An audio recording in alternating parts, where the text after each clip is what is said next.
Hi there. In the next 2 or 3 tutorials, I'm going to go over several techniques on how I constructed this short animation. So to begin with, we've got a table, fairly simply created table, and then you can see frost suddenly starts to appear in certain areas. And you can just see we've got frost appearing in dots on this bowl of water over here. And then you'll see it expands rapidly as the camera pans along.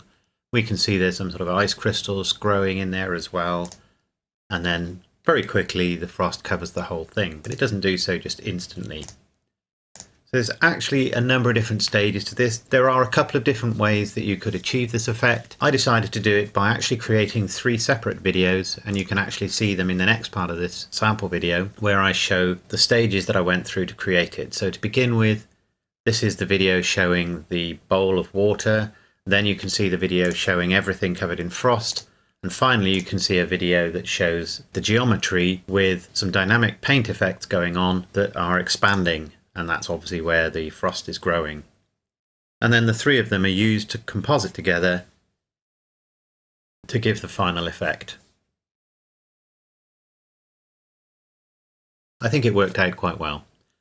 I'm going to cover all of the aspects on how to do this, including the final compositing. I decided to effectively render 3 lots of image sequences and then composite them in a separate file. It is possible to do it in one go, and I'll try and show that as I get to that point toward the end. But there are advantages to compositing it later. It means you can make some changes to it. But I think the frost effect worked quite well, and I'm going to demonstrate how we can create that to begin with. So to start, let's just create a basic scene on which we can create our frost. So let's just create a simple plane. I'll look from above and subdivide that. And we'll subdivide it a number of times because this actually helps when we're going to do the dynamic paint effect later on. I'm going to go up to, I think, 25.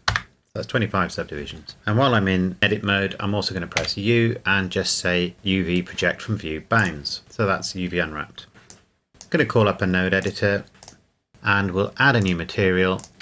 We'll simply add the principled shader. So now I'm going to add a texture, which is an image texture. And there's a number of different options to choose from. I'll choose this one this time. I'm going to texture view, and then we'll plug that into our principled shader. I'm just going to go to the UV image editor, go into edit mode, call up the texture that I've just selected, and I'm going to scale on the X just to make those planks a little wider, and perhaps rotate 90 as well, just to send them the other way. No particular reason. It's just more similar to the way I did it the first time around. So at the moment that's just a flat image, and I'm also going to add a lamp into the scene so that we can see what we're doing. This is all in cycles, of course. I'm using a sun lamp and we'll give that a strength of about 3. So let's see what that looks like rendered. And I'll also go to the world settings and we'll set this to a simple sky texture just to give us some ambient light as well. So it's a nice flat texture at the moment. Now, because what we're going to do next requires what's called non-color data, I'm going to take a copy of that texture and then set this to non-color. And if I just take that to the color input, you can see it's just a sort of washed out version, but I think the range of values is slightly greater. So I'm now going to add a converter, which is a color ramp.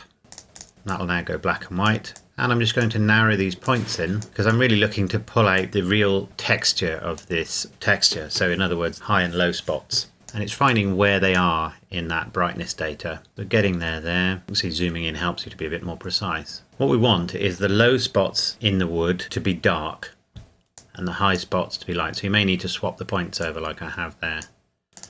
And try different blend methods as well.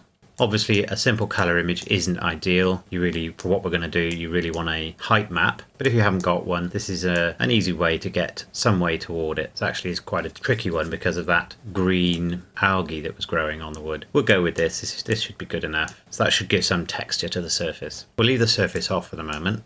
And we'll take that out of there.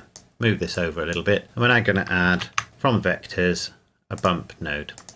Take that color output, put that into the height input on that bump node, and then take the output of the bump node and put that into the normal input there. And you can now see we've actually got a texture on the surface. It'll be a bit too extreme to begin with, so we can now turn the strength down. That's a little too low perhaps. And I'll also go to the sun and we'll set that to a size of 0.01. So it's quite sharp shadows that it will create.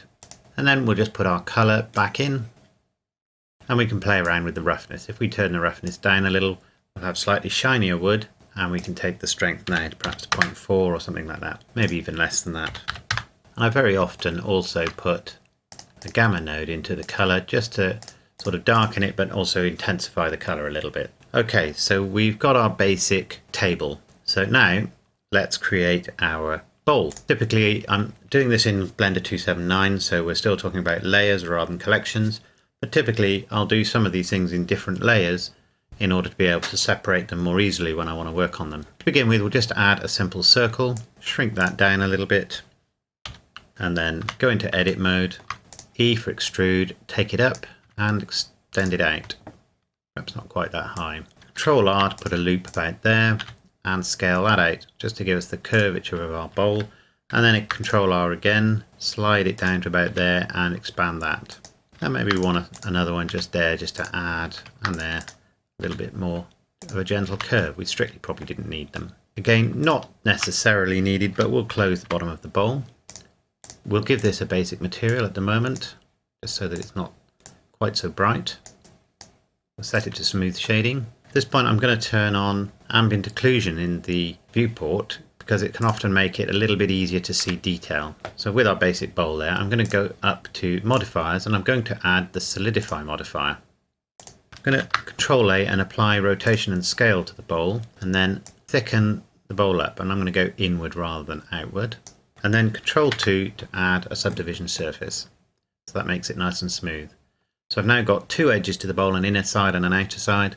It's got thickness and it's nice and smooth. And although strictly you may not need to, I'm going to apply the modifiers. You'd certainly need to apply the solidify modifier for some of the things we're going to do later on with dynamic paint. So I'm going to apply that there, and then I'm going to apply the subsurface as well. Give us lots of vertices to play with. I'm frequently left clicking when I should be right clicking and vice versa, and that's because I'm currently swapping backward and forward between Blender 2.8 and 2.79. But I'm now going to add a principled shader for the bowl. We'll just drag that color over to there. I did a more complex color setup with some sort of algae on it when I created the bowl for the video, but we'll just do a basic bowl for this. We'll go into rendered view and perhaps darken that a little bit and reduce the roughness quite a bit, which will obviously give us more of a sheen on the bowl. So it's a nice shiny bowl, perhaps a little stronger on the color and a little darker. There we go, and perhaps not quite as shiny. And we could obviously add surface defects and whatnot, but I'm just going to stick with that for now. So I'm going to add another circle. It should already be centered with the bowl because I didn't move the 3D cursor. Just take it down a bit and then expand it so that it just disappears inside the inner edge of the bowl. This is going to be the surface of our water. I'm now going to move that to the next layer. In 2.8 you'd move that to a new collection. Gone into edit mode, I'm extruding, and I'm going to extrude quite close to the center without quite going to the center, and then F to fill it. Come back out, Control R, and let's try 10 subdivisions so far. We're going to end up subdividing more than that, but that will do for now. So we've got quite a few subdivisions on there. Next thing we need to do is make sure the normals are facing in the right direction. So we want the normals facing up. So if we click this here under the mesh display, the moment we can see they're facing in the wrong direction. We can either rotate this, just to turn it up the other way, or we can just go to UVs over here and say flip direction. So the normals is the direction that is the outer surface, as it were. If this was really water, the inner surface would be below here. So we'll just turn those off now. And you can often see it, because you can see it's already a little bit lighter. If I press U and just say unwrap, let's have a look at what the unwrap actually looks like. And that's fine. That's exactly what I wanted. So in order to simulate the idea of ice crystals growing from the edge into the middle when I have ice crystals, I just did a little bit of a trick with the way that this disc works. And all I did was, and this may be where you find you need more vertices. In fact, I'm going to put a few more on now. I'm just going to say W and subdivide, perhaps at least twice. So this, one of the problems with this method is it does require quite a few vertices. But I'm now going to just select a couple of sets of vertices there and just say S for scale and scale them out. Now you notice it is running across the middle there, so you're going to need to pull it out a bit as well so that it goes back to about the middle. It doesn't matter if it corrupts the shape a little bit. And I did this quite a lot. I'm only going to do a few now, obviously, and do each one slightly differently. Don't do them all to the same amount of scaling, so that some are bigger and some are smaller. What we're doing is we're going to effectively grow ice from the edge into the middle, and we want it to sort of get to the middle sooner in some cases. So we're effectively expanding the UV map in some cases. So that's just scaling it and then pulling it out. We're trying to keep it roughly where it is. It's only going to be relatively subtle, so it doesn't have to be too precise. And that's fairly regular, and it needs to be a little more irregular. But that'll do for what I want to demonstrate. So I just selected pairs of vertices, or columns of vertices I suppose, and then scaled them up a little bit and then pulled it out so that the center vertex was still basically in the center. So let's do a little bit about the texture on this now. Before I do, I'm just going to go back to here, select my sun lamp, press M, and then I'm going to hold Shift and just select all these layers so that as I put things in these other layers, they're still illuminated. So you can see they've all got a little yellow dot on now, which means this sun is in each of those layers. So let's go to rendered view, and we can see our white disk, which is going to be our ice disk. So let's go to material and say a new material and replace that with the principled shader and just drop that in there. Next I'm going to add texture, which is a gradient texture. And we've got a few more nodes to put in, but I'll just connect it straight in for now. You can see it's got a slight gradient on there. And I'm going to change to spherical. You can see the sphere there. Now, in order to move this sphere around, I'm going to add two more nodes, a texture coordinate node, which is going to be UV, and just connect that in there. And already you can see our little spikes. And I'm going to add a vector mapping node and drop that there. So I'm going to try this one at -1. These are the settings I used before. They should be about right. And -1 on Y as well, X to 2, and Y to 2. And you can see that's about right. So you can see these areas that I adjusted are in fact the wrong way up, but that's fine because we're going to use this slightly differently than you might expect. I'm going to add a converter, which is a color ramp. I'm going to swap these around and then pull the black into here slightly. So this is effectively the ice hasn't completely frozen in the middle. And I'm going to set this to ease, so it's a little bit smoother. Now you can start to see how those ice crystals work. As I said, I've only done this very crudely. It really needs a few more vertices so that they're finer spikes and more randomness to them. But you can then move this around to get whatever effect you're looking for. And if you move it further to this way, you can see the ice is reaching toward the center. You can even try B-spline. So we'll leave it at that. So next I'm going to add a bump node, because my thinking is these crystals sort of stand up from the surface slightly. And of course connect that to the normal and take the output of this color ramp into the height of the bump node. So if we look from here, we can start to see something going on. If I take out the shading, what I think I'll do is I'm going to lower the sun a little bit by just changing the angle slightly, just to emphasize the shadows somewhat. There we go. So it's very crude, but you can just about see what we've got there. Now we're not going to use them quite as high as that. I used a strength of 0.3, so it's much more subtle. So I'm just going to come over to here, and I'm going to move my bowl to the same layer as the water. I also want to take this to transmission. One of the problems with the principled node, quite large. So you take this down to the transmission input here. But for that one, I want to invert it. So we'll go to color, invert, and do that. And that means basically this becomes more transparent as we come towards the center of the bowl. If I do that, you can see it's much more significant. I also took it to roughness, and I'll take the original version there, over there to roughness. So obviously it's nice and shiny in the middle and becomes less shiny as we go out. And you can obviously put a multiplier node in there if you want to. So go to converter, math, set it to multiply, and then you can increase this number towards 1 if you want it less shiny overall, or set it to 0 if you want the whole thing shiny. But I think just using the default is fine for our purposes because we're going to cover this in frost anyway. And then what I did was just add some surface texture to it. So I'm going to add texture, which is a noise texture. Just connect that in to there initially. I used a scale of about 250, but it will depend on the scale of your map. Then added a color ramp and brought the points somewhat towards the middle just to sharpen it up a little bit. Oh, I also put a detail of 32, which you can do if you type it in. It'll only go up to 16 if you use the mouse. Then add converter, which is a math node, drop that in there, set it to multiply, and to a very small value. So I use 0.005. Just adds a tiny little bit of ripple, as it were, to the surface. Only really see it when you render it. And then that goes into the displacement input. And if you want to, you can add a little bit of subsurface. It will slow the rendering down a little bit. And you can see I've got a slightly blue color on subsurf here. So that will give you a sort of translucence to your ice. But you can also do that by playing around with the transmission. So you could, for example, turn the inverter down a little bit so it's not quite so clear cut. And we've got a little bit of frost perhaps developing there. As I said, this is a very crude version of the one I created because it takes a little while to get these things quite right. But we're now going to cover it in frost anyway. So that's the basic dish and the table. So now we need to create a version that is completely covered in frost. We'll just lift our table up to be coincident with the bowl.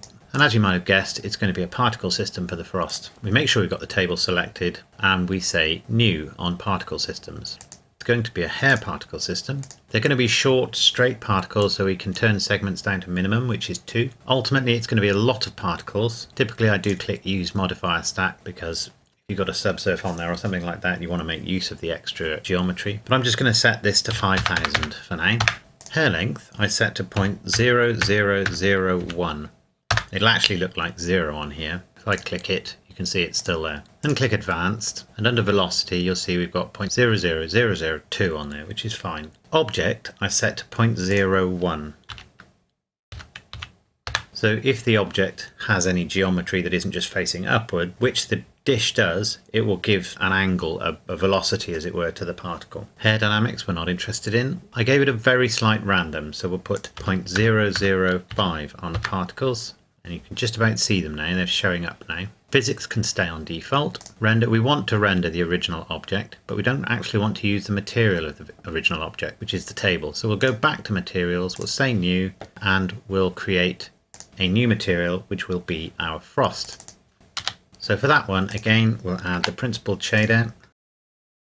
We'll set the base color as full white. We'll set roughness as 0.001, and we'll set index of refraction to basically that of water, 1.3. I'm sure there's a specific number, there will be a specific number that's relevant for ice, but this will do for us. And I should change the ice in the bowl to that as well. I'll do that while we're here. So it should be 1.3. If it's too high, you'll tend to get incorrect reflections and refractions. And then finally, transmission at 0.5, so semi-translucent. So back to our particle settings, come down to the bottom, and under cycles hair settings, I set the root to 0.5.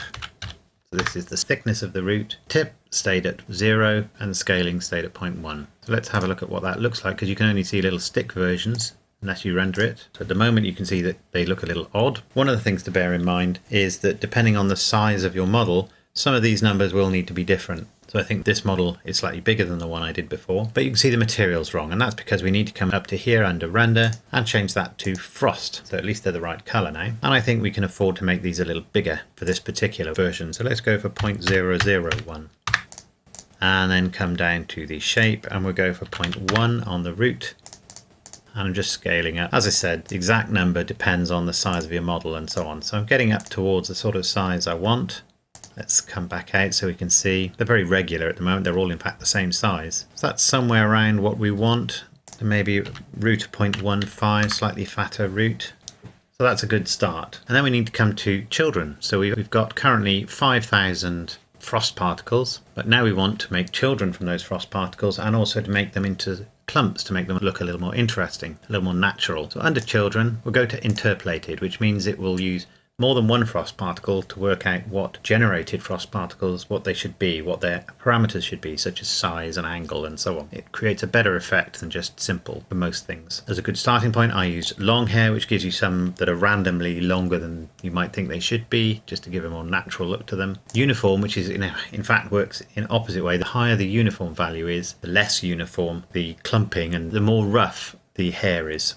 So let's set this to 0.003. Random I set to 0.002, and it's giving a little bit of a bend and things on them. I said to clump at 0.75, and you can see that makes lots of them that sort of point together. You can have them point the other way by going to minus 0.75. I said use clump noise, and I set clump noise to 0.05. But I left kink at nothing. So let's see how that's looking. So it's still very regular, and we obviously need to do something about that. Perhaps it's a little too large at the moment, so perhaps we'll come down to 0.05, and we'll come down here and set the root to 0.1. So you can see some are laying more flat than others. So now we need to put a bit more randomness into the distribution. So come to textures and we'll say new, and we'll call this frost table. And we'll click this little button to go to texture properties. Change this to clouds. I switched on under colors ramp, set it to ease. It's a bit like the color ramp. It's essentially the same thing. I turn the dark side up to somewhere around here and then pull the white side down a little bit. And I used Verona F2 just as a particular shape that I use. You can see what the pattern actually looks like up there. I used a size of 0.5. We'll start with that. We'll see how that looks, and a depth of 3. At the moment it's not having any effect, and that's because we need to come further down. We're not interested in it affecting the time. We are interested in it affecting the length of the particles. And now you can see we've got patches where there are no particles. And now we can see how that pattern up here affects where the frost is on the table. So we might want to go for this particular sample to perhaps a smaller size, so go with 0.25 now, so there's more patches. And if we want more gradation between full frost and no frost, we can turn this to somewhere in between. So you can see we've got little short frost particles here and much longer ones there. And I think perhaps we'll go back to here and we'll go to slightly shorter particles again, 0.04 maybe. Perhaps make them slightly more opaque. We'll go with 0.25, make them a little brighter effectively, and perhaps increase the number. So there's 10,000. And under render, the default is 100. That was way too many for me. So I just set that to 25 so that it didn't go mad, but it did render more during render time than during preview time, as it were. And then we essentially need to apply the same particle system to the bowl, but it will need a few tweaks. So we could just click the plus there, change to our other particle system. I should have named it and then it makes it a bit easier if I just go to the bowl. We'll also need to add a material for the bowl and select the frost material. And now we can see our frost on the bowl, and you can see it's quite a bit finer on the bowl. Don't forget that currently the particle systems are common. So if I name this bowl frost, this is currently table frost, but I'm now going to click that little 2 and then rename this as bowl frost. Because it's a bit finer on the bowl, because the bowl is a smaller object, come down here under cycles hair settings, and we'll just set the root perhaps a little larger, go for 0.25 maybe. You can see that's thickened it up a little bit. And then finally we select the frozen water, add a new particle system, and we'll select bowl frost as the starting point, and you can see there it is. Probably too many particles there, so we'll drop that. We'll give that a unique name, water frost, and we'll reduce the number to perhaps 5,000. So I'll just position my camera, give that a render, and then we'll see where we are. So there's an initial render at 25 samples. There's still a couple of things I'd like to improve before we call it a day. So first of all, under render settings, I'm going to turn transmission up to 24 and max bounces up to 24. I'm going to turn max transparency bounces up to 16 and diffuse and glossy up to 8. This should help get a bit more light into certain areas. You may need to turn on reflective and refractive caustics, but don't unless you have to. Help manage the noise, I'm going to put clamping direct and indirect up at 7, but I'm going to turn light sampling down to 0. I'm also then going to come over to here and turn on denoising.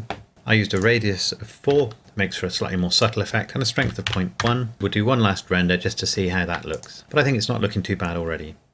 So for 25 samples, I think that's not too bad.